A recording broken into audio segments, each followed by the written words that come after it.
ഇന്ത്യയിൽ നടന്ന ആവേശ പ്രകടനങ്ങളെ വിമർശിച്ചുകൊണ്ട് ഇന്ത്യൻ ഫുട്ബോൾ ടീം നായകൻ സന്ദേശ് ജിങ്കൻ വിദേശ താരങ്ങളെ കാണാൻ ലക്ഷങ്ങൾ ചെലവാക്കുന്നവർ സ്വന്തം രാജ്യത്തെ ഫുട്ബോളിനെ കൈവിടുകയാണോ എന്ന് ജിങ്കൻ കുറ്റപ്പെടുത്തി.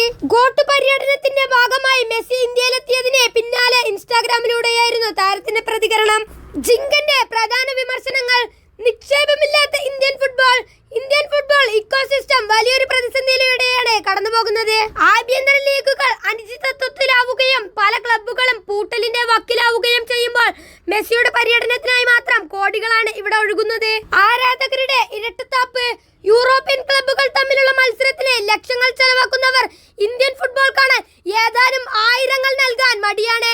മെസ്സിയുടെ പര്യടനത്തിൽ പങ്കെടുത്തവരെയൊന്നും ഒരു ദേശീയ ടീം മത്സരത്തിൽ നാഷണൽ ടീം മാച്ച് കാണാറില്ല.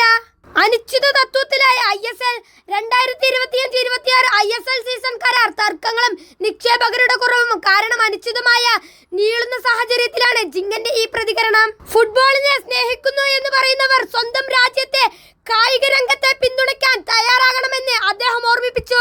മെസ്സിയുടെ പര്യടനം: കഴിഞ്ഞ ആഴ്ചയിലാണ് Lionel Messi, Luis Suarez, Rodrigo De Paul എന്നിവരോടൊപ്പം ഇന്ത്യയിലെത്തിയത്.